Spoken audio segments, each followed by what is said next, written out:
हे बड़ी, कैसे हो सब? सब बढ़िया। आज मैं आपके लिए लाया हूँ एक बहुत ही बेहतरीन सी नेम रिएक्शन जिसका नाम है परकिंस रिएक्शन। बहुत अलग, बहुत यूनिक मैकेनिज़्म है इसका। बहुत ज़्यादा क्वेश्चन जेई में इससे पूछे जाते हैं। कभी वो डायरेक्ट क्वेश्चन पूछता है, कभी वो इनडायरेक्ट क्वेश्चन पूछता है। तो चलिए देखते हैं कैसी है परकिंस रिएक्शन, क्या कहती है। ठीक है, स्टार्ट करने से पहले आप सभी का दोस्तों स्वागत है एक बार फिर से इंडिया के लार्जेस्ट लर्निंग प्लेटफॉर्म पे जिसका नाम है Unacademy. Let's crack it, let's crack JEE with us. आइए मिल के जे निकालते हैं। It's about me, myself Dhirendra Kshetrapal. More than +6 years का मुझे टीचिंग का एक्सपीरियंस है दोस्तों। इंडिया के वेरियस इंस्टीट्यूट में मैंने पढ़ाया है। मैंने अपना पोस्ट ग्रेजुएशन केमिस्ट्री में कर रखा है। आईआईटी जैम रैंक मेरी 694 रही है। माय डियर, आप सब जो इस वीडियो को देख रहे हैं, आप सब मुझसे कनेक्ट हो सकते हैं, हमारी पूरी टीम से कनेक्ट हो सकते हैं by downloading this Unacademy learning app. फटाफट से इस ऐप को डाउनलोड कर लो और हमसे आप कनेक्ट हो जाओ, ठीक है। और हाँ, अपने फ्रेंड्स, अपने भाई बहनों को भी बोलो कि प्लीज़ इस ऐप से कनेक्ट हो, ठीक। दोस्तों, क्या मिलेगा कनेक्ट होके, क्या बेनिफिट्स है कनेक्ट होके? अगर मैं बेनिफिट्स की बात करूं तो बहुत बहुत सारे बेनिफिट्स हैं जो हमको इस ऐप से कनेक्ट होने पर मिलते हैं। सबसे पहला बेनिफिट है दोस्त, डेली लाइव क्लासेस। अनअकैडमी एक ऐसा प्लेटफॉर्म है जो कि आपको हमारे साथ लाइव कनेक्ट करता है। जब भी आप हमसे लाइव कनेक्ट होते हो तो वहाँ पे आपकी मर्जी, जैसे भी जो भी आपके मन में डाउट्स होते हैं, आप बिंदास होकर फ्री होकर आराम से पूछ सकते हो, ठीक है। इसके अलावा हम क्वेश्चन आंसर्स में दोस्तों पोलिंग करवाते हैं। पोलिंग कराने का फ़ायदा क्या होता है? तो पोलिंग कराने का हमको ये फ़ायदा मिलता है कि हमको ये पता चल जाता है कि कितने बच्चों ने एक सवाल को सही किया, कितने बच्चों ने सवाल को गलत किया, ठीक है। नेक्स्ट इज यार लाइव टेस्ट एंड क्विज, ठीक है। सबसे पहला तो सवाल ये आता है कि आपको ये मॉक टेस्ट और क्विज क्यों देने चाहिए। देखो, एक बहुत फेमस लाइन है, practice make the man perfect, ठीक है। और ये यूनिवर्सल लॉ है, हर जगह वैलिड होता है, हर चीज़ पे वैलिड होता है। मानते हो ना इस बात को? देखो, पढ़ाई तो सब लोग करते हैं यार, है ना। इम्पॉर्टेंट है कि जब पढ़ाई के बाद सवाल लगाने की बात आती है, क्वेश्चंस को सॉल्व करने की बात आती है, तो आप उस क्वेश्चन को सॉल्व करने में कितना समय लेते हो, दैट इज़ वेरी इंपॉर्टेंट। क्योंकि यार पूरा खेल दोस्त टाइम मैनेजमेंट का है। पूरा खेल A to Z। आपका टाइम मैनेजमेंट अच्छा होगा तो आप समझ लो गेम को जीत जाओगे। और आप कितने भी अच्छे पढ़ाकू हो, कितना भी अच्छा आपको नॉलेज है, लेकिन अगर आपका टाइम मैनेजमेंट ठीक नहीं है ना, तो सब वेस्ट है। Why I am saying this? दोस्त, मान लो एक सवाल है, और एक सवाल है जिसको मैं 1 मिनट में ख़त्म करता हूँ और उसका एलोटेड टाइम भी 1 मिनट है, लेकिन आप उसी सवाल को 5 मिनट में, 6 मिनट में ख़त्म करते हो। तो आपने कर तो लिया, लेकिन वो करना और ना करना बराबर है। बहुत सारे ऐसे बच्चे मुझे मिलते हैं, सर पेपर तो सर पूरा आता था लेकिन सर कर नहीं पाए। मैंने कहा क्यों नहीं कर पाए? सर वो छूट गया। अब ये कौन सा तरीका है, छूट गया? द रीज़न बिहाइंड कि आपका टाइम मैनेजमेंट नहीं ठीक था, आपका क्वेश्चन के सिलेक्शन का ठीक नहीं था। कभी कभी क्या होता है, हम गलत क्वेश्चन को पिकअप कर लेते हैं और फिर अड़ जाते हैं, नहीं साले आज को तो करके छोड़ेंगे। होता है ना, कभी वैसी फीलिंग आती है। तो उसको करके छोड़ने के चक्कर में आगे के बहुत सारे क्वेश्चन लॉस हो जाते हैं। तो हमको कौन से क्वेश्चन पिक करने चाहिए, कितना समय लगना चाहिए, किस किस टाइप की आपसे मिस्टेक हो सकती है, इन सब को जानने के लिए, अपनी परफॉर्मेंस को जानने के लिए आपको मॉक टेस्ट और क्विज देना ज़रूरी है। जितना ज़्यादा आप मॉक टेस्ट और जितना ज़्यादा क्विज दोगे, उतना ज़्यादा आपको पता चलेगा कि हाँ यार, मैं यहाँ मिस्टेक कर रहा हूँ या यहाँ मिस्टेक हो रहा है। हो सकता है किसी की कैलकुलेशन में मिस्टेक हो, सब कुछ आता हो सकता है किसी की सिली मिस्टेक हो, तरह तरह की मिस्टेक्स कैटेगरी होती हैं, ठीक है। इसलिए जब आप हमसे कनेक्ट होंगे तो आपको इन सब का मौका मिलेगा, जिससे आपकी खुद की परफॉर्मेंस में ग्रोथ होगा। तो ये बहुत बड़ी बात है यार, ठीक है। मेरा मानना है, जितनी गलतियां करनी है भैया यहाँ कर लो, एग्ज़ाम में नहीं करनी है, ये याद रखनी है, ठीक है। Next is our structured course plan. ये क्या है और क्यों ज़रूरी है? अनअकैडमी के जितने भी प्लान हैं, आईआईटी हो गया, नीट हो गया, कैट हो गया, एसएससी हो गया, A to Z जितने भी हमारे प्लान हैं, वो सारे अपने आप में एक स्ट्रक्चर्ड पैटर्न में रहते हैं, स्ट्रक्चर्ड मैनर में रहते हैं। स्ट्रक्चर्ड पैटर्न और स्ट्रक्चर मैनर में रहने का फ़ायदा क्या होता है? स्ट्रक्चर पैटर्न और स्ट्रक्चर मैनर में रहने का फ़ायदा क्या होता है? ठीक है, फ़ायदा ये होता है कि हमको ये पता चलता है कि यार एक कोर्स को कितने समय में ख़त्म करना चाहिए, कितने उसमें मॉक टेस्ट होने चाहिए, कितने उसमें माइनर टेस्ट होने चाहिए, कुछ कितने उसमें मेजर टेस्ट होने चाहिए। ये सारी बातें हमको पता चल जाती हैं। ठीक है, इससे क्या मिलता है? इससे ये मिलता है कि हम जब स्ट्रक्चर्ड पैटर्न में रहते हैं तो अपन लोग टाइम पे कोर्स को फिनिश करते हैं और आपको टाइम उसके बाद रिवीजन करवाते हैं और बहुत सारे मॉक दिलवाते हैं। ठीक है, कहते हैं revision is the key of success. कहा जाता है रिवीजन जो है वो की है सक्सेस का। अगर आपको सक्सेस चाहिए तो आपको रिवीजन ज़रूर करना है। पढ़ाई तो सब लोग कर लेते हैं, लेकिन आखिरी में जिसने रिवीजन नहीं किया उसने बहुत कुछ नहीं किया, बहुत कुछ छोड़ दिया। देखो मेरा एक्सपीरियंस है यार, माइंड दो तरह का होता है, एक प्राइमरी एक सेकेंडरी मेमोरी। हम कुछ पढ़ते हैं, आज पढ़ रहे हैं ताज़ा ताज़ा, तो मेरी प्राइमरी में है, उसके बाद वो पीछे चला जाएगा। तो अगर आप रिवाइज नहीं करोगे, अगर अपने आप को स्ट्रक्चर्ड नहीं रखोगे, अपने आप को वेल मैनर्ड में नहीं रखोगे, तो आप कभी भी जेई नहीं निकाल सकते हो। तो इसका बहुत बड़ा रोल होता है अपनी लाइफ में। ठीक है, नेक्स्ट इज दोस्त अनलिमिटेड एक्सेस। ये क्या चीज़ है? This is the beauty of this app. इस ऐप की सबसे बड़ी ब्यूटी लगती है मुझे ये, अपना सोचना है है ना। सबसे पहले फ़ायदा ये है कि इनकेस अगर आप किसी रीज़न से दोस्त लाइव क्लास मिस कर जाते हो तो आप हमारी रिकॉर्डेड क्लास देख सकते हो। दूसरा, अनअकैडमी में टॉप क्लास के n नंबर ऑफ़ फैकल्टीज़ पढ़ाते हैं। चूँकि आपको n नंबर ऑफ़ फैकल्टीज़ से पढ़ने का एक साथ मौका मिल सकता है। क्या कहने का सेंस है मेरा? आप सब्सक्रिप्शन प्लान एक का लोगे, लेकिन आप क्लास किसी में बैठ सकते हो। आपको चाहिए 10 टीचर फिजिक्स के, आपको 10 टीचर होंगे। आपको केमिस्ट्री 10 से पढ़ना, 10 से पढ़ो, इट्स अप टू यू। आपका टीचर का सिलेक्शन होगा, आपका टाइमिंग होगा, आपका कंफर्ट जोन होगा, ये सब कुछ आपके हाथ में है। तो है ना ये ब्यूटी इस ऐप की, जो मुझे लगती है ना। चलो माय डियर, एक बार रिकॉल करा दूं। वैसे तो आप सभी को पता है कि इतने सारे चीज़ों का बेनिफिट्स उठाने के लिए हम बहुत ही इकोनॉमिकल और बहुत ही अफोर्डेबल फीस चार्ज करते हैं। हमारा मोटिव रहता है कि मोस्ट ऑफ द बच्चे को हम एजुकेट कर पाएँ, कम से कम लो कॉस्ट स्टडी दे, लो कॉस्ट चार्ज लेके, बहुत कम चार्जेस में हम आपसे चाहते हैं कि अपनी बेस्ट क्वालिटी को दे पाएँ। ठीक है, ओके माय डियर। अगर मैं 12 महीने की बात करता हूँ तो जो हमारे 12 महीने की चार्जेस है दोस्तों वो है 38,500, बट इसमें भी आपको 10% का डिस्काउंट मिल जाता है। और 10% का डिस्काउंट के बाद जो दोस्त आपका अमाउंट हो जाएगा वो हो जाएगा 34,650। दोस्त इस अमाउंट को अवेल करने के लिए, इस 10% के डिस्काउंट को अवेल करने के लिए आपको मेरा कोड यूज़ करना पड़ेगा, जो कि कोड है Dhiren, that is DHIREN। My dear, इस कोड के बाद आपको 10% का डिस्काउंट इंस्टेंट मिल जाएगा। ठीक है, जब आप ऐप में इसको फिल कर रहे होंगे। ठीक है दोस्त, इस अमाउंट को अगर आप चाहें तो हमारी आसान किस्तों पे कर सकते हैं। ठीक है, इसके अलावा दोस्त बच्चे, अगर आप क्लास 11th में हो तो मेरा मानना है कि आप 12 मंथ की जगह 24 मंथ वाला प्लान लो। मैं ऐसा क्यों कह रहा हूँ कि पहले तो 24 मंथ के प्लान का जो अमाउंट है वो है 56,000। इसमें भी आपको 10% का डिस्काउंट मिलता है, एंड आफ्टर दिस डिस्काउंट आपका अमाउंट हो जाता है 50,400। ठीक है दोस्त, इस डिस्काउंट के बाद आपको अगर पे करना है, चाहते हो कि आप हमारा EMI ऑप्शन अवेलेबल करना चाहते हो तो वो भी मिल जाएगा। Okay, on the basis of 6 month, 12 month और 24 मंथ। तो दोस्त अगर मैं पर मंथ की EMI को कैलकुलेट करता हूँ तो जो मेरे को मिल रही है 2100 रुपये। अब अगर मैं 2100 को 3 सब्जेक्ट से डिवाइड कर रहा हूँ तो मेरे को मिल रहा है 700 पर सब्जेक्ट, मतलब 700 रुपये पर महीना। होता क्या है भाई, आपकी गली कूचे की जो कोचिंग होगी ना वो भी इससे महंगी होगी, और अगर इसके बराबर भी आएगी तो इतनी फैसिलिटी दे नहीं पाएगी, गारंटी है। ठीक है, तो सोचो, बहुत ही इकोनॉमिकल और बहुत ही एफोर्डेबल है।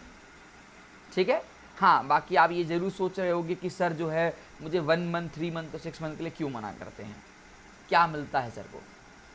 देखो दोस्त, मेरा अपना पर्सनल एक्सपीरियंस ये कहता है कि अगर मैं मान लूँ मेरे पास 3 सब्जेक्ट हैं पीसीएम, और तीनों सब्जेक्ट के चैप्टर्स को का सम अगर मैं निकाल दूँ तो 90+ चैप्टर्स होंगे, नो डाउट होंगे या नहीं होंगे। 90+ चैप्टर्स को क्या वाकई तुम 3 महीने में और 6 महीने में ख़त्म कर पाओगे? और क्या ख़त्म करके वो चीज़ दे दोगे जो जेई को चाहिए? भाई साहब, जेई के गेट है वो आपको इतना आसानी से एंट्री नहीं देगा। आपको उसके लिए बहुत हार्डवर्क करना पड़ेगा और बहुत ज़्यादा समय देना पड़ेगा, ठीक है। उसके लिए भाई कम से कम 12 महीने, ज़्यादा अच्छा है 24 महीने हो, ठीक है। तो अगर आप क्लास 11th के हो, इसलिए मैं आपसे बोल रहा था कि प्लीज़ आप 24 मंथ का प्लान लो, क्योंकि आपको लंबी दूरी तय करनी है, लंबा डिस्टेंस तय करना है। 12th वालों के साथ तो होता है कि भैया चलो कुछ चैप्टर पढ़ के आए हैं तो ठीक है, लेकिन आप 11th वाले कहोगे 1 मंथ, 3 मंथ और 6 मंथ में, तो अपने आप में एक जोक है। मतलब मेरा एक्सपीरियंस है कि पहले महीने तो बच्चे को पता ही नहीं चलता है कि हो क्या रहा है। इतना ज़्यादा गैप होता है 10th और 11th में, बच्चा आता है हाय ये सब क्या चल रहा है, 1 महीने तो बाउंस होने लगता है, धीरे समझ में आने लगता है अच्छा ये हो रहा है, ठीक है। तो ये थोड़ी हमारा एजुकेशन सिस्टम है। इसलिए दोस्त 1 महीना और 3 महीना से और 6 महीना, ठीक है, आप समझदार हो कि इसको लेना चाहिए कि नहीं लेना चाहिए, ठीक है। चलो दोस्त, ये कुछ झलकियाँ हैं मेरे क्लास की। मैं लगभग रोज़ रात के 9 बजे आता हूँ और मैंने बहुत सारी सीरीज़ चला रखी हैं। मैंने PYQ सीरीज़ चला रखी है, मैंने प्रैक्टिस क्वेश्चन सीरीज़ चला रखी है, मैंने बूम बूम बूम सीरीज़ चला रखी है, एक नए नाम दिया सीरीज़ को, बूम बूम सीरीज़, ठीक है। मैंने एक रैपिड फायर सीरीज़ चला रखी है। ये 3-4 तरह की सीरीज़ मैंने प्लान कर रखी है और मैं हमेशा कोई ना कोई सीरीज़ पे कभी ना कभी करवाता हूँ, ठीक है। और हर सीरीज़ के अपने एक मायने हैं। तो आइए, उम्मीद करते हैं कि आप मुझसे रात में 9 बजे मिलेंगे, ठीक है। तो फटाफट से प्लीज़ जितना मैंने बताया इस ऐप को डाउनलोड करिए और जल्दी से जल्दी हमारे सब्सक्रिप्शन प्लान को ले लीजिए, ठीक है। चलो दोस्तों, शुरू करते हैं अपनी नेम रिएक्शन। आप सभी को पता है कि मैं एक नेम रिएक्शन की सीरीज चला रहा हूँ। इस नेम रिएक्शन की सीरीज़ में दोस्त जो अपन लोग पढ़ने वाले हैं, एक बहुत ही बेहतरीन सी रिएक्शन पढ़ने वाले हैं। उस रिएक्शन का नाम है परकिंस रिएक्शन। आज पार्ट 7 है, मतलब पार्ट 1 से लेकर पार्ट 6 को भी अगर आप ज़रूर देखें माय डियर, उसमें भी मैंने अलग अलग टाइप की नेम रिएक्शंस कराई हैं, और एल्डोल, कैनिज़ारो, बेंजल बेंजाइलिक, क्लियंसन, ठीक है, बहुत टाइप की मैंने रिएक्शंस करवाई हैं, ठीक है। ये डायग्राम कैसा है, ये परकिंस का प्रोडक्ट है, इसको बोलते हैं सिनामिक एसिड। जब आप लैब में सिनामिक एसिड बनाओगे तो एक वाइट टाइप का पाउडर बनता है, बहुत खूबसूरत सा लगता है, ठीक है। वाइट टाइप का पाउडर होता है ये, ओके। तो लैब का तो अपना अलग मज़ा है और क्लास का अपना अलग मज़ा है, ठीक है। तो आइए शुरू करते हैं दोस्त।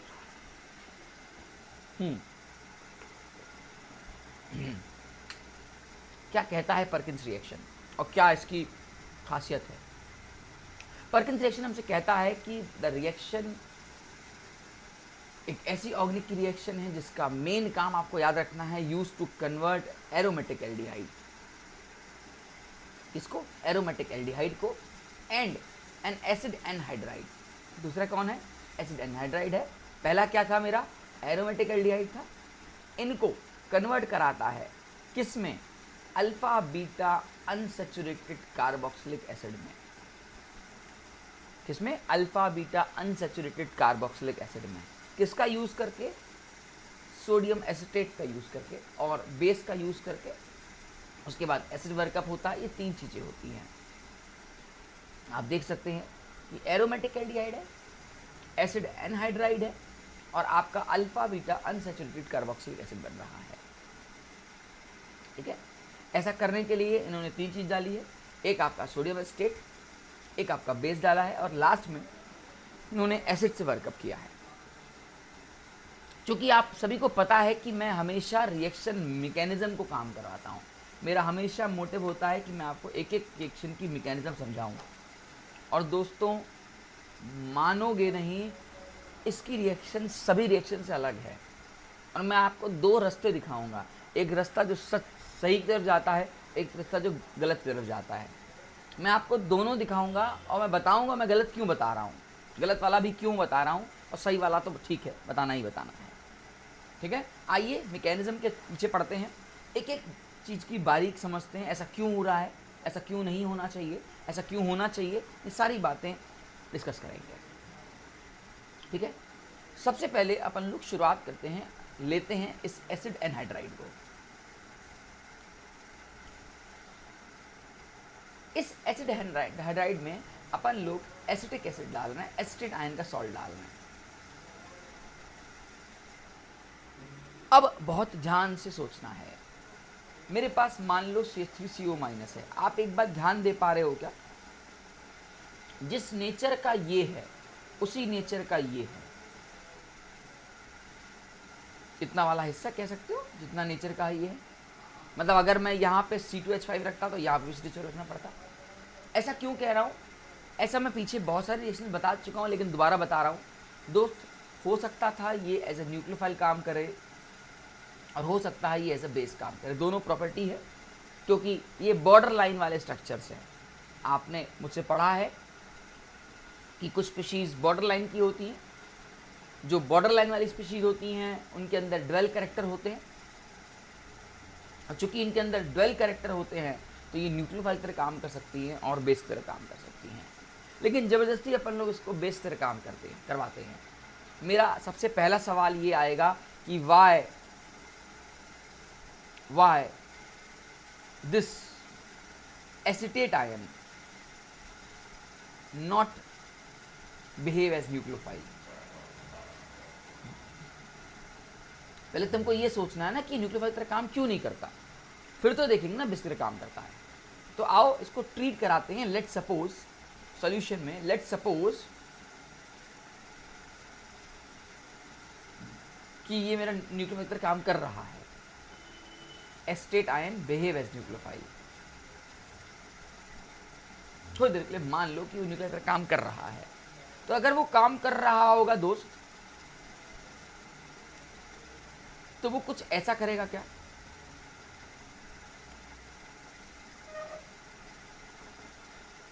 इसका ये वाला पार्ट यहाँ अटैक करेगा, ये बाहर जाएगा, और जब ये बाहर जाएगा दोस्त तो कुछ पिक्चर ऐसी बन जाएगी, that is CH3 C double bond O negative, यहाँ पे आएगा CH3, यहाँ पे आएगा O C double bond O CH3। कुछ ऐसा तर्क आने वाला है क्या, मैं दोबारा लिख देता हूँ।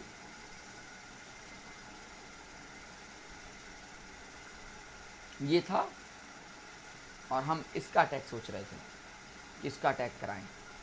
मैं मान के चल रहा हूँ थोड़ी देर के लिए ये न्यूक्लियोफाइल तरह बिहेव कर रहा है। हाँ दोस्तों, तुम्हें पता है कि न्यूक्लियोफाइल तरह बिहेव नहीं कर सकता, लेकिन फिर भी बस जस्ट एक प्रूफ देता हूँ।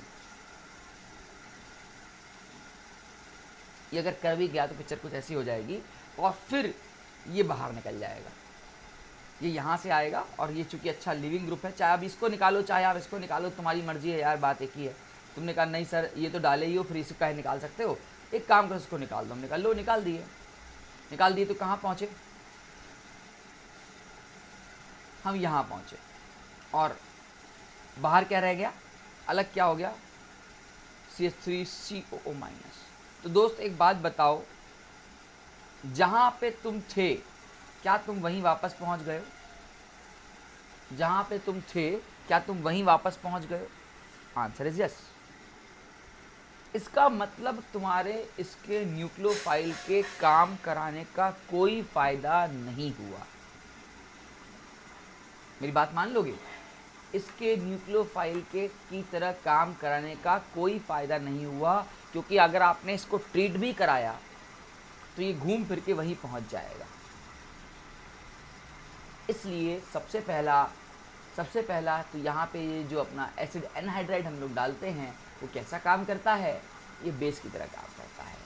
मैं हर सवाल को टच करते हुए जाऊँगा, बहुत मोहब्बत से इस वीडियो को देखना। मैं प्रॉमिस करता हूँ आपको अगर अच्छा लगेगा, बहुत अच्छा लगेगा, बस आपका लेवल उस लेवल का होना चाहिए समझने के लिए। ठीक है, समझाने के दो तरीके होते हैं, एक रियल तरीका, एक फेक तरीका। अगर मैं आपको फेक तरीके से समझाऊंगा तो शॉर्ट तरीका हो जाएगा और आपको वो तुरंत आ जाएगा, लेकिन आपका अंदर से आवाज़ नहीं आएगी कि हाँ यार वो मैंने सीखा है। मैं आपको दोनों दिखाऊंगा, डोंट वरी, ठीक है। तो सबसे पहली कंक्लूजन ये निकली कि यहाँ पे जो मेरा ये एस्टेट आयन है, इसका मोटिव कैसा होना चाहिए, ये बेस की तरह होना चाहिए, क्योंकि न्यूक्लियोफाइल करके देख लिया, कोई काम मिला नहीं। ये जो हमारा सब्सटेंस है एस्टिक एसिड, ये हमारा बेस की तरह होना चाहिए, न्यूक्लियोफाइल करके इसको कुछ मिला नहीं, ठीक है। तो आओ शुरू करते हैं एक बार मैकेनिज्म को इस तरह सोच के कि हाँ यार इसको मैं बेस बनाता हूँ। बेस बनाने का मतलब दोस्त कुछ ऐसा हुआ कि अगर मैं इसको वीक बेस बोल रहा हूँ, ठीक है, तो ये मेरा कुछ एसिड टाइप रहा होगा, ये मेरा वीक बेस है और ये रिएक्शन कुछ ऐसी परफॉर्म हुई होगी, दैट इज CH3COO, यहाँ पे C डबल बॉन्ड O और यहाँ पे CH2 नेगेटिव। अब इसके बाद अपन लोग इसमें बेंजल्डिहाइड का अटैक कराते हैं। ये जो हमारा सब्सटेंस बना, ये आपके इंतजार में रुकेगा नहीं, नो डाउट दोस्त, ये अपना रेजोनेंस में करना चले जाएगा। इसको तुरंत रेजोनेंस मिल जाता है, इसको रेजोनेंस स्टेबिलिटी मिलती है ना, इसको रेजोनेंस स्टेबिलिटी मिलने लगती है अपनी, यहाँ नेगेटिव यहाँ पॉजिटिव, तो यहाँ डबल बॉन्ड CH2, इसका रेजोनेंस फॉर्म है, इसमें कोई दोहराया नहीं कि इसमें रेजोनेंस फॉर्म में जाएगा। अब अपन लोग क्या करते हैं, ये इसका स्टेबल पार्ट और ये इसका रिएक्टिव पार्ट, मैं एक एक चीज को कदम फूक फूक के रखूंगा और आपको बताऊंगा ये क्यों कर रहा हूं और ये क्यों नहीं कर रहा हूं। पहले तो ये स्टेबल पार्ट है, आपको पता चल चुका है, क्योंकि यहाँ पे हाईली इलेक्ट्रोनेगेटिव पे नेगेटिव चार्ज है और यहाँ पे लेस इलेक्ट्रोनेगेटिव पे नेगेटिव चार्ज है। जब कभी भी हाईली इलेक्ट्रोनेगेटिव पे नेगेटिव चार्ज होगा तो वो स्टेबल माना जाएगा, एज कंपेरिजन टू जो लेस इलेक्ट्रोनेगेटिव पे नेगेटिव चार्ज है, वो आपका रिएक्टिव पार्ट माना जाएगा। इसमें कोई दोहराए नहीं है, मान लोगे मेरी इस बात को, पक्का है ना। चलो अब सुनना, अब नेक्स्ट बात समझना। आप क्या करते हो, इसके इस रिएक्टिव पार्ट को लेते हो, आप इसके इस रिएक्टिव पार्ट को लेते हो और आप इसको बेंजल्डिहाइड से रिएक्ट कराते हो। लेकिन यहीं पे एक बच्चे सवाल तुरंत फेंकते हैं कि सर क्या ये सेल्फ रिएक्शन नहीं कर सकता? सर ऐसा भी तो हो सकता था कि आप ये ले लो, आप ये ले लो और इसी का एक दूसरा मोल ले लो और सर अटैक करवा दो। ऐसा भी तो कर सकते थे। रिएक्शन को सपने थोड़ी ना आने हैं कि नहीं मुझे यही करना है। आपने कहा सर बेंजल्डिहाइड डाल दीजिए, आपकी बात हमने मान ली, तो बस मुझे इतना बताइए कि सर क्या ये रिएक्शन पॉसिबल नहीं, इसके साथ रिएक्शन नहीं हो सकती? हो सकती है, नो डाउट, लेकिन आपको अच्छी तरह पता है, चूंकि हम ये पढ़ रहे हैं न्यूक्लियोफिलिक एडिशन रिएक्शन।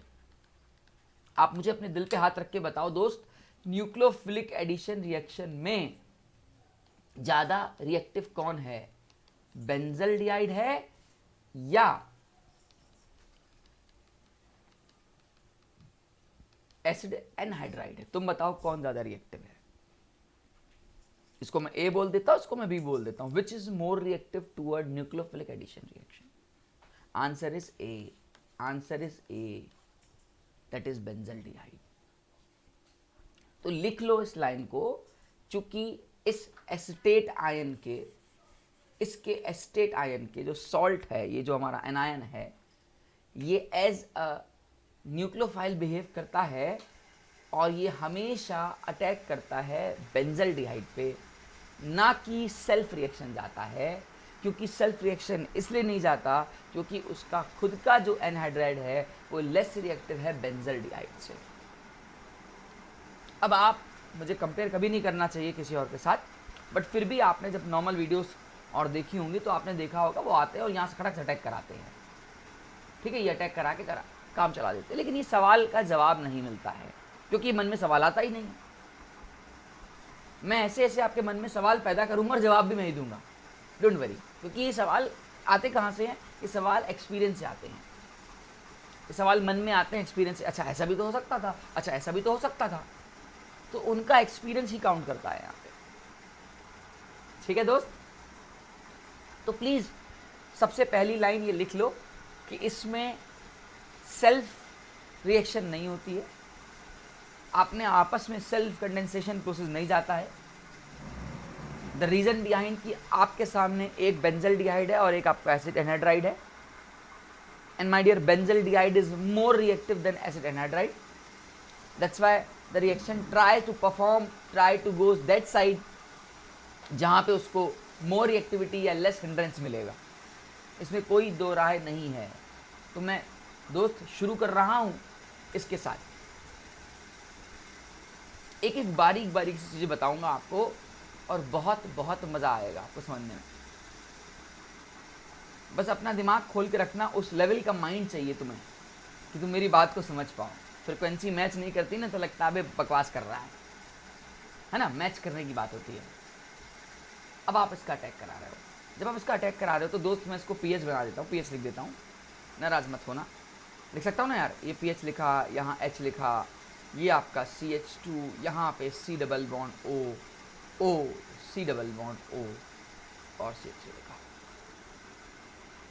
अब यहाँ पे एक बहुत सी खूबसूरत सी चीज़ हो जाती है, यहाँ तक कह सकते हो तुमने स्टेप फर्स्ट फॉलो किया।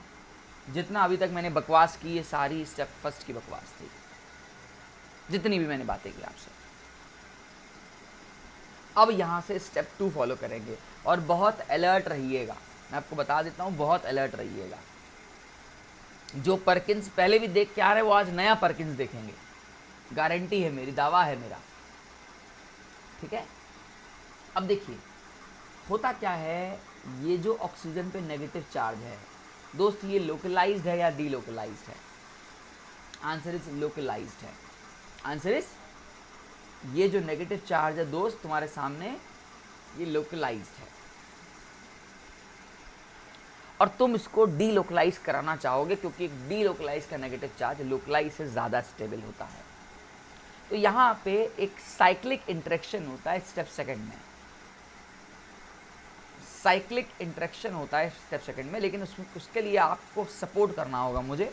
मैं एक बार बस इसको दोबारा बना लूँ, है ना।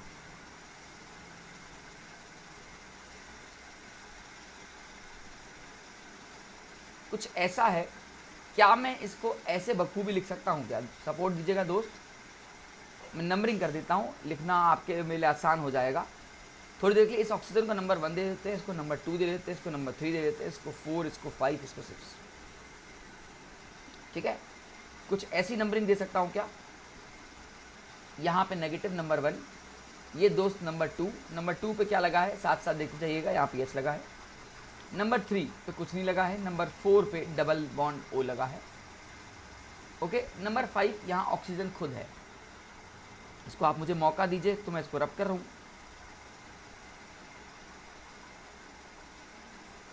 और कुछ इसको ऐसे बनाऊं,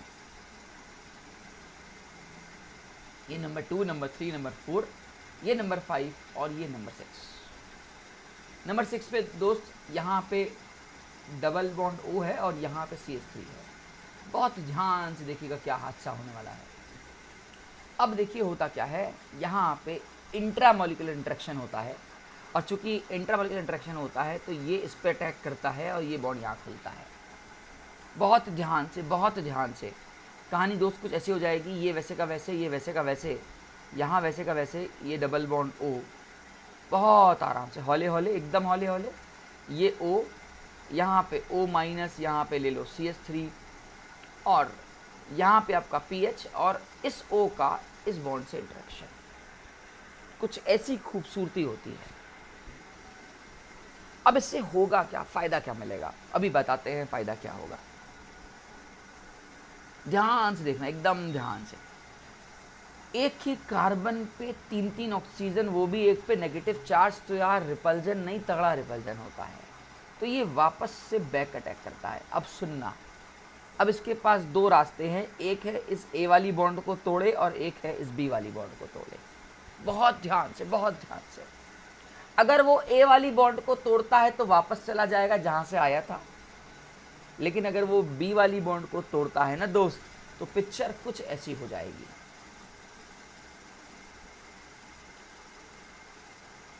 कुछ पिक्चर ऐसी हो जाएगी दोस्त, यहाँ पे नेगेटिव आ जाएगा। सपोर्ट दीजिएगा यार, बस आपको हैवी ना लगे, मैं नहीं चाहता। और नेगेटिव चार्ज यहाँ पहुँचेगा। से यस और नो, मेरी बात समझ में आई कि नहीं आई? अब तुम बोलोगे सर आपने ये हरकत की क्यों, क्या मिला आपको हरकत करने से, क्या फ़ायदे हुए? दोस्त फ़ायदा देखो, पहला फ़ायदा कि यहाँ पे जो नेगेटिव चार्ज है, ये मैं तब से बोल रहा हूँ कि ये लोकलाइज्ड है। और यहाँ पे जो नेगेटिव चार्ज है ये क्या है, डीलोकलाइज्ड है। और इस लोकलाइज से डीलोकलाइज जाने का ये सारा एक जरिया है, ये सारा एक रास्ता है। Followed by cyclic ring 6, carbon की रिंग बनने लगती है, हेट्रोसाइक्लिक रिंग बनती है। इस रिंग के बाद आप डीलोकलाइज करते हो और बॉन्ड को ब्रेक करते हो। ठीक है, ये रियलिटी है। आपको मैं फेक नहीं पढ़ा सकता, आपको मैं गलत नहीं पढ़ा सकता। आपको मैं एक रास्ता दिखाऊंगा जो दूसरे लोग अपनाते हैं। ठीक है, ओके। बट आपको ये रास्ता अपनाना चाहिए, आपको नॉलेज होनी चाहिए कि नहीं सर देखो यार, ऑर्गेनिक केमिस्ट्री है, अपनी मर्जी से कोई बॉन्ड नहीं टूट सकता। तुम चाहोगे कि आके यहाँ लग जाए, वो यहाँ आके लग जाए, तुम्हारी मर्जी से नहीं होगा, ये इंटरनल मैकेनिज्म है। ठीक है, मन में तो कुमड़ रहा होगा ना यार, बच्चे तो तुरंत चीखते हैं कि सर आप बताइए ना, इसका अट्रैक्शन बाहर से क्यों करे, पहले ही अटैक यहाँ करेगा। कुछ लोग क्या करते हैं, नॉर्मली H+ यहाँ पे आग लगा देते हैं मन पे और खुश, हाय H+ मर रहा है जैसे आने के लिए। अरे भाई पहले वो इंटरनल इंटरेक्शन करेगा या वो बाद एसिड बाद में लेगा ना यार। तो ये पहले इंटरनल इंटरेक्शन हुआ है, इससे वो स्टेबल नहीं, बहुत स्टेबल हो गया है। अब ये मेरा स्टेप सेकेंड था। स्टेप थर्ड में अब आप ये काम कर सकते हो कि आप H+ डाल दो, जो एस्टेट आयन से आया था आपके पास, एस्टिक एसिड से आया था।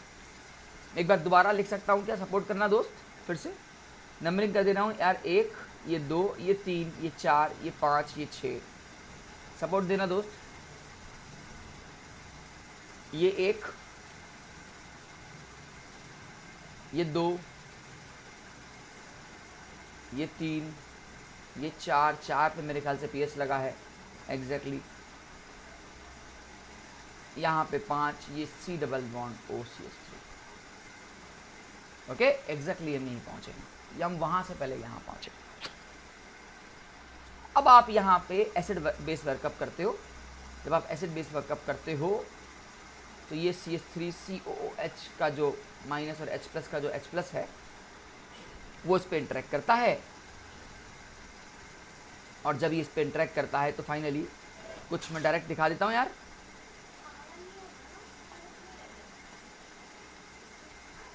कुछ ऐसे बनने लगता है।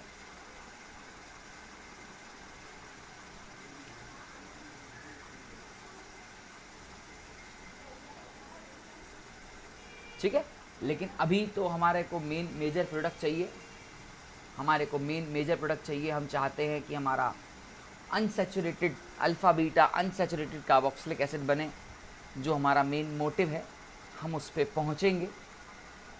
ओके, यहाँ तक आपको बात समझ में आ रही है? मैं कह सकता हूँ यहाँ से स्टेप 3 की शुरुआत कर रहा हूँ मैं, यहाँ से मैं स्टेप 3 की शुरुआत कर रहा हूँ मैं। अब देखो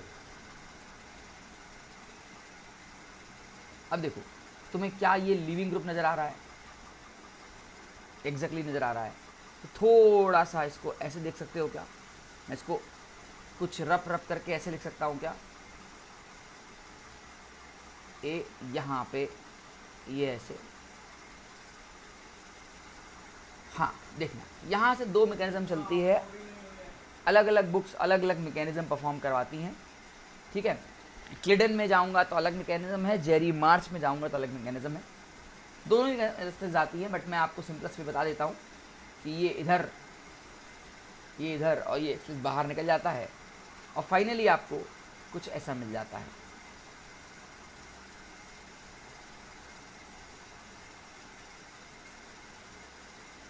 इसी का इंतज़ार था और ये मेरा प्रोडक्ट बना है। बहुत बेहतरीन सा प्रोडक्ट बना है। इसी प्रोडक्ट को अपन लोग सिनामिक एसिड बुलाते हैं। ठीक है, एक बार हम लोग क्विक रिकॉल करते हैं कि मैंने इतना सारा आपको क्या बताया,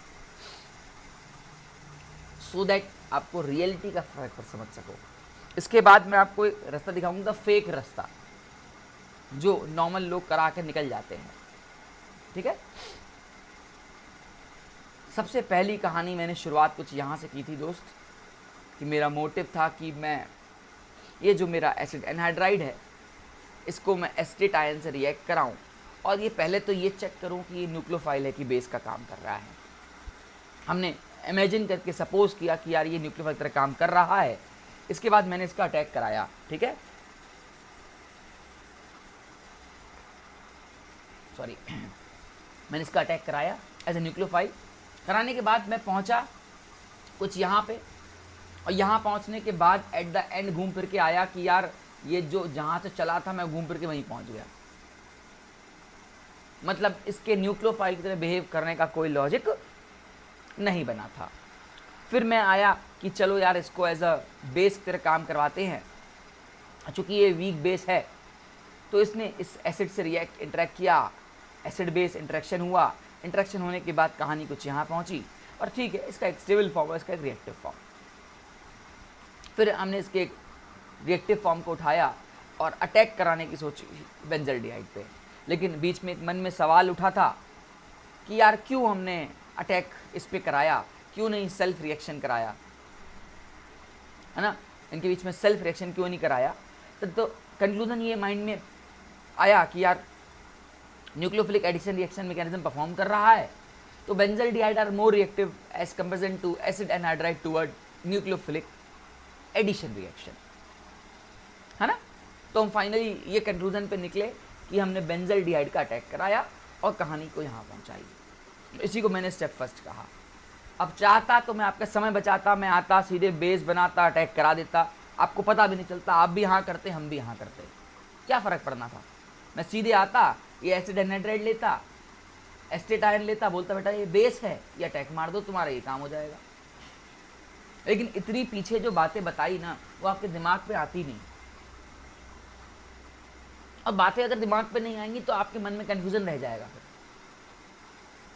मुझे क्या लगता है, मेरे को शौक पड़ा है कि मैं इतनी सारी बातें बता रहा हूँ आपको। मैं तो सीधे आता यार, प्रोडक्ट बनाता, ये बेटा ये बेस है, आया और ये सीरीज पे अटैक किया, न तुमने मुझसे पूछा ना मैंने तुमको बताया। तो इन सबसे बचो यार, ये सीक्रेट्स होते हैं, सीक्रेट्स से जानो अंदर की कहानी क्या होती है। उसके बाद मैंने स्टेप फर्स्ट पे यहाँ पहुँचा।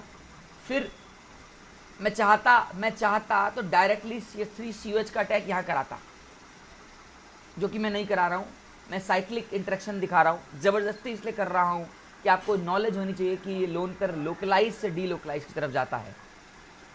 और ये छोटी मोटी बात नहीं, ये बहुत बड़ी बात है, इसका वेटेज अपने आप में बहुत कुछ है। अभी आप हो सकता है बहुत छोटे बच्चे हो तो आपको इसका पता ही नहीं चल रहा, आपको लग रहा है नहीं यार सिंपल तरीके से जाना है, क्या फ़र्क पड़ता है। ठीक है, कुछ चीज़ों का एहसास बाद में ही होता है। उसके बाद आप ये इंटरेक्शन करा के यहाँ पहुँचते हो, और इसी को अपन लोग सिनामिक एसिड बुलाते हैं। ठीक है दोस्त, ये रास्ता है। लेकिन एक सवाल मन में आता है कि यार इतना लंबा रास्ता बार बार मैकेनिज्म को लेके परफॉर्म करेंगे, ऐसा नहीं है, इसलिए द फेक रूट बता देता हूँ। ये आपके माइंड में सिर्फ क्वेश्चन को करने के लिए होना चाहिए, ये सही रास्ता नहीं है, मैं पहले ही बता रहा हूँ, this is not the right way. ठीक है, आपने मोस्ट ऑफ द वीडियोस में देखा होगा वो इस रास्ते से जाते हैं, सही रास्ता नहीं बताते हैं, या नहीं बताते हैं क्योंकि आप कॉम्प्लिकेट ना हो जाए। ठीक है, मैं किसी भी कभी भी कमेंट नहीं करूँगा यार। ठीक है, एवरीवन इज़ बेस्ट, सबका एक ही मोटिव है कि आपका जेई निकले दोस्त, है ना। वो आपको ये रास्ता दिखाते हैं कि आपका सिंपल फॉर्म में प्रोडक्ट बनना चाहिए। At the end of the day यार आप ऑब्जेक्टिव क्वेश्चन कर रहे हो, और ऑब्जेक्टिव क्वेश्चन बोलता है कि कम से कम समय में आप यील्ड दो, है ना। क्वेश्चन को कम से कम टाइम में सॉल्व करो, क्या जरूरत पड़ती है इतनी बड़ी मैकेनिज्म जानने की। तो मतलब फेक रूट सिखा रहा हूँ आपको। फेक रूट का पहला स्टेप है, फेक रूट का पहला स्टेप वही है, बिना बुद्धि लगाए ये सोचना कि तुम्हारे सामने ये है, ये एसिटेट आयन है, और तुम सीधे इसको बेस मानते हुए इसके H+ को बाहर निकाल दो।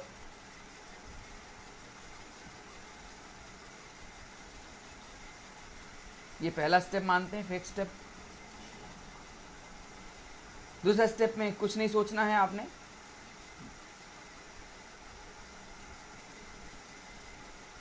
आपने बेंजल्डिहाइड लेना है, ये अटैक करना है और कुछ ऐसा रिजल्ट देना। यहाँ से मुझे थोड़ी हंसी आती भी है कि लोग जो फेक कराते हैं स्टेप, बहुत मज़ेदार होता है। वो क्या करते हैं, यहाँ से जो ये एसिटिक एसिड निकला होगा ना, ये बाय प्रोडक्ट में यहाँ एसिटिक एसिड निकला होगा ना, उसको बोलते हैं चल बाबा तू आ जा। मतलब ये कुछ ऐसा परफॉर्म करवाने की सोचते हैं।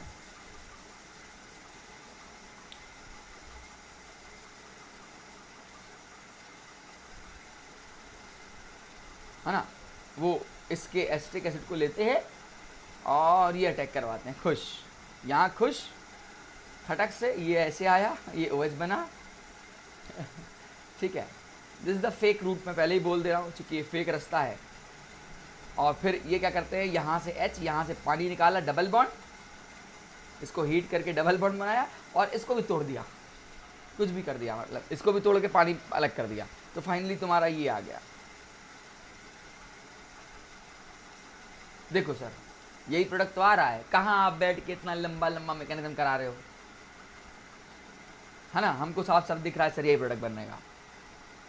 अब दोस्त, रास्ता तो दोनों है, एक सही की तरफ जाता है, गलत की तरफ जाता है, मिलते एक ही जगह आके हैं। चॉइस तुम्हारी है, तुम्हें किस चीज़ की नॉलेज होनी चाहिए। ठीक है, नो डाउट फेक रास्ता हमेशा छोटा होता है, उसमें कोई दो राय नहीं है, और वो रास्ता छोटा ही है। इतने फालतू की तरह मेरे स्यापे नहीं है कि पहला फर्स्ट ये बनाया, फिर साइक्लिक इंटरेक्शन किया, फिर उसके बाद H+ निकाला, फिर जाके हीट किया तो आपका पानी वानी निकला है। ठीक है, ओके, मैंने इतना लंबा रास्ता लिया आपके लिए, लोकलाइज से डी लोकलाइज गया, यहाँ पे कुछ नहीं था, आया सीधे H+ यहीं पे ख़त्म, ये लो अटैक कर दिया। मतलब बिना बुद्धि लगाए, ना तुमने बुद्धि लगाई ना उसने लगाई, है ना। एट द एंड तो यहीं पहुँचोगे ना, तो आपको लगता है ठीक तो है यार, चलने दो। ठीक है, तो दोस्त दोनों रास्ते हैं, दोनों रास्ते तुम जा सकते हो। अल्टीमेटली तुम्हें ऑब्जेक्टिव क्वेश्चन को सॉल्व करना है, तो तुम्हारा मोटिव होना चाहिए, है ना, वो तुम किसी रास्ते से सॉल्व करो। ठीक है, ये है परकिंस का असली रूल। बट चूंकि बार बार तो उसको बनाएंगे नहीं, तो फाइनली हम इस कंक्लूजन पे पहुंचते हैं कि ये मेरा बेंजल्डिहाइड है और ये मेरा एसिड एनहाइड्राइड है। जब फेक ही बताना है तो मेरे पास एक और फेक है, वो देखोगे तो और हंसोगे, है ना, वो देखोगे तो और हंसोगे। उसका जुगाड़ एकदम एल्डोल टाइप फेक है, कुछ नहीं करता हूँ मैं, उस फेक का तरीका देखो मैंने बनाया है। जब फेक ही बताना है बच्चे को तो क्यों ना ये बताएं, क्यों ये बताएं सही वाला, ये यहाँ पे, ये यहाँ पे, देखना कितना 1 सेकंड में ख़त्म हो जाएगा। ये हो गया, ये अल्फ़ा बीटा अनसैचुरेटेड हो गया। यहाँ से ये सबसे सिंपलेस्ट फेक है, द फेकेस्ट। ये यहाँ से पानी निकाला, ये डबल बॉन्ड, और यहाँ पानी से वही हाइड्रोलिसिस करा दिया, सीधे एक स्टेप में पहुँच गए। जब फेक करना है तो खुल के करो ना यार। तो ये सीधे आ गया आपका, आप भी खुश, हम भी खुश, प्रोडक्ट बन गया, है ना। ये सारे तरीके रॉन्ग हैं, बट चूंकि शॉर्टकट कह सकते हो, लोग इसको शॉर्टकट बुला देते हैं, इसको ट्रिक नाम दे देते हैं। भाई देखो ये ट्रिक है, तुम्हें तो एट द एंड इस चीज़ से मतलब है, तुम्हें तो चाहिए ट्रिक कि हाँ सर मुझे ट्रिक बता दो, है ना। तो यार अपना अपना पढ़ने का तरीका है, अपना अपना पढ़ाने का तरीका है। ठीक है, चलो इसकी को 1-2 और टाइप में देख लेते हैं। अब मैं सारे शॉर्टकट ट्रिक से चलूँगा या द फेकेस्ट रास्ते से चलूँगा। ठीक है, जैसे ये हेटेरोसाइक्लिक में काम कर जाता है। मान लो ये आपके सामने दिया है, यहाँ आपके सामने बेंजल्डिहाइड दिया है और ये एसिटिक एसिड दिया है, पहले एसिड एनहाइड्राइड दे दिया, है ना। अच्छा, इसको शॉर्टकट में से लिख देते हैं जल्दी जल्दी में। तो कुछ बुक्स ऐसे भी लिख देंगे तो घबराइएगा नहीं। बात देखिए, in the presence of estate ion,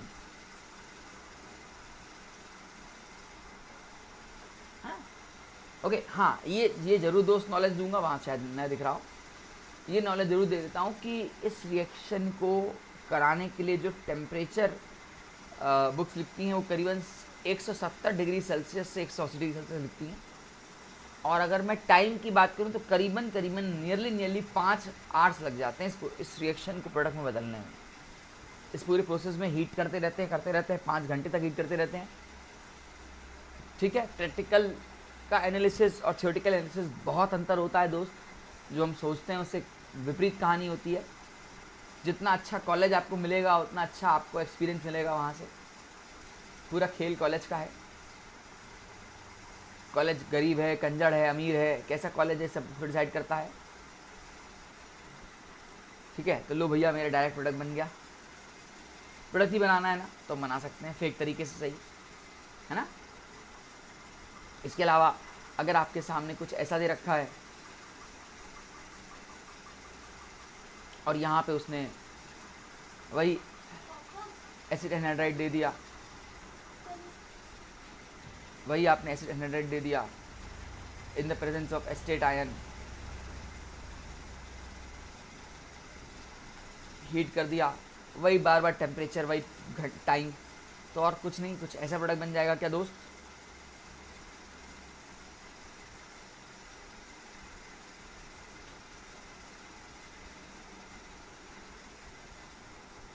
है ना, वही काम किया मैंने, यहाँ अटैक किया, इसका यहाँ परफॉर्म किया, खटक से निकाल दिया। ठीक है, कर लोगे ये बातें। ठीक है, थोड़ा सा लेवल मैं हाई कर दे रहा हूँ। एक बहुत ही बेहतरीन सा क्वेश्चन मेरे पास रखा है, और क्वेश्चन कुछ ये है,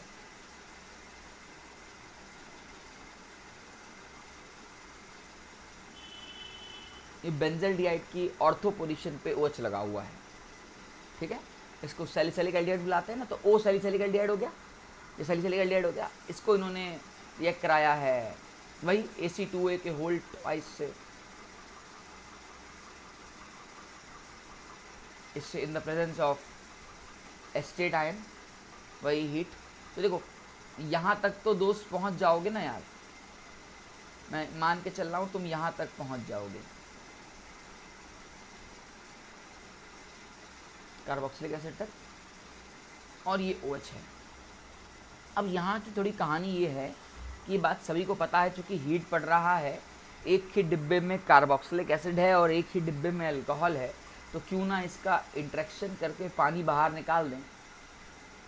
आपने एस्टरिफिकेशन पढ़ा होगा, एसिड्स और अल्कोहल को कंबाइन करके एस्टर बनाते हैं, तो ये दोस्त रुकेगी नहीं, बस फाइनली इसका कुछ ये यील्ड आएगा।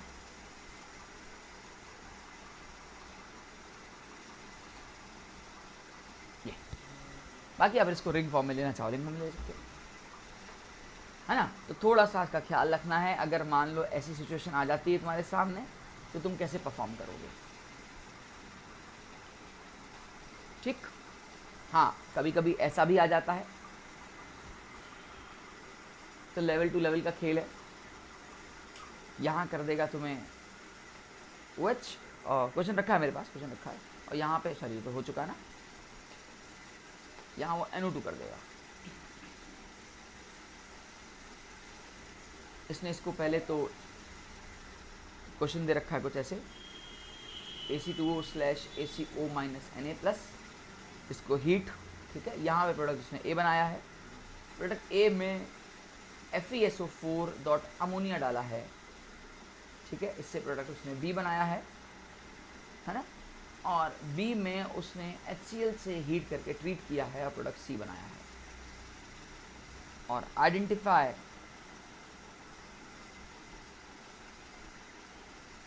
द प्रोडक्ट C, इस C वाले प्रोडक्ट को हमको आइडेंटिफाई करना है। तो क्या हम कर सकते हैं, एक बार ट्राई करके देखिए, वीडियो को पॉज करिए, आंसर तो मैं दे ही दूंगा यार, मेरा काम है।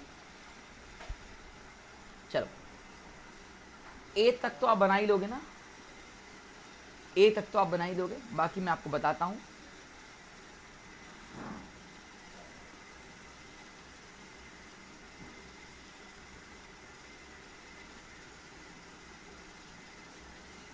यहाँ तक आप बना लोगे, मान के चल रहा हूँ दोस्त, ये तुम्हारा ए तैयार हो जाएगा। इसके बाद उसने क्या दे रखा है, FeSO4 और अमोनिया दे रखा है। देखो कभी पता हो तो ये रिडक्शन करने का काम आता है, और जब रिडक्शन करते हैं तो NO2 जो है वो कन्वर्ट हो जाता है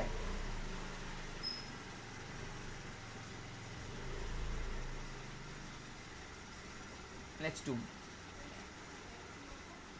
NO2 जो है वो कन्वर्ट हो जाता है NH2 में। तो ये आपका दोस्त B दिख रहा है आपको, है ना। अब इस B में इन्होंने HCl डाल के हीट किया है। यहाँ से थोड़ा सोचो कि HCl डाल के हीट करने पर क्या हुआ होगा। तो उसमें कोई दो राय नहीं है यार, H+Cl- ये एक बेस है, तो कुछ ऐसा थोड़ी देर के लिए आया होगा। अगर मैं इसको ऐसे बनाऊँ तो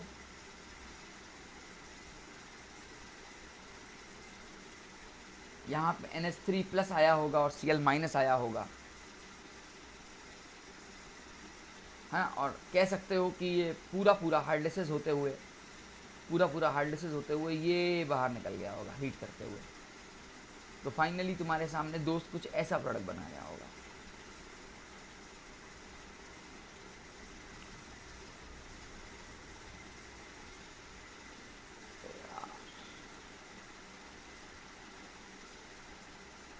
ए यहाँ पे N और ये कुछ ऐसा प्रोडक्ट NH। मैं इसको यहाँ बना देता हूँ यार एक बार।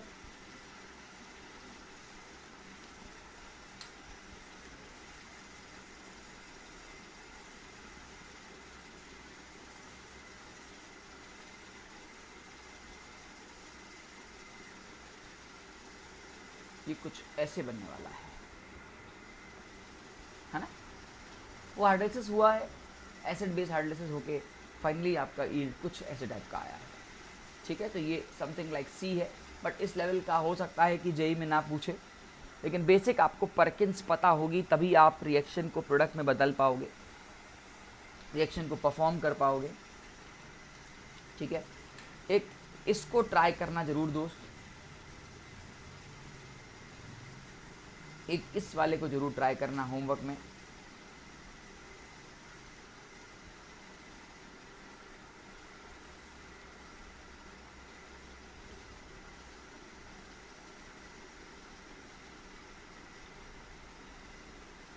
प्रोडक्ट P- ले रहा हूँ। कमेंट बॉक्स में इस प्रोडक्ट P- के बारे में बताना कि कैसा प्रोडक्ट बन रहा है, ठीक है। ये आपके लिए होमवर्क टाइप कह सकते हो क्वेश्चन है ना। तो अल्टीमेटली दोस्त मेरा जो मोटिव था इस परकिंस रिएक्शन को बनाने का, जो वीडियो बनाने का कंसेप्ट था, वो आपको समझाने का था कि यार एक रास्ता सच की तरफ है, एक रास्ता फेक की तरफ है। आपको डिसाइड करना है किस रास्ते से जाना है। आपको ओवरऑल मैकेनिज्म पता होनी चाहिए, यही ऑर्गेनिक की खासियत है, यही ऑर्गेनिक की ब्यूटी है। आपको पता होना चाहिए कि क्यों ये सेल्फ रिएक्शन नहीं जा रहा है, क्यों इसका एस्टेटाइन काम जो है एज ए न्यूक्लियोफाइल नहीं कर रहा है, क्यों ये साइक्लिक इंटरेक्शन दिखा रहा है। ये सारी चीज़ें आपको ज़रूर पता होनी चाहिए, मेरा मानना है। नहीं तो जो इनकम्प्लीट नॉलेज होती है वो आपको नुकसान कर जाएगी। यही है एडवांस में तो कुछ भी टाइप के क्वेश्चन पूछ सकता है, आपसे पूछ लेगा भाई साइक्लिक इंटरेक्शन हो रहा है, परकिंस रिएक्शन, तो बच्चे बोलेंगे कहाँ यार, कहाँ है साइक्लिक, तो सीधे तो H+ आता है, पानी निकाल देते हैं हमारे सर। हम लोग ने ऐसे सीखा है शॉर्टकट में, ठीक है।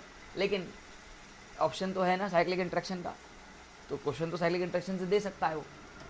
तो दोस्त अल्टीमेटली और कुछ नहीं कहूँगा, बस आपको मैं यही कहूँगा कि रिएक्शन को सच्चाई से समझो, ठीक है। मैं चाहता तो 10 मिनट की वीडियो में इसको ख़त्म कर देता, बट ऐसा नहीं किया मैंने इस पर वर्क किया आपके साथ। आई होप आपको मेरी बातें समझ में आई होगी, आपको मेरा वीडियो अच्छा लगा होगा, ठीक है। इसी तरह मैं बहुत सारी रिएक्शन मैकेनिज़्म के साथ नेम रिएक्शन को फॉलो कराऊंगा। एक एक नेम रिएक्शन की रिएक्शन में आपको मैकेनिज़्म दिखाऊंगा और जो सच्चाई है उसके साथ चलूँगा। ठीक है, थैंक यू वेरी मच दोस्त। चैनल को सब्सक्राइब कर लीजिएगा प्लीज़, और नोटिफिकेशन को जरूर दबा दीजिएगा, और वीडियो अच्छी लगी हो तो लाइक करिएगा, ठीक है।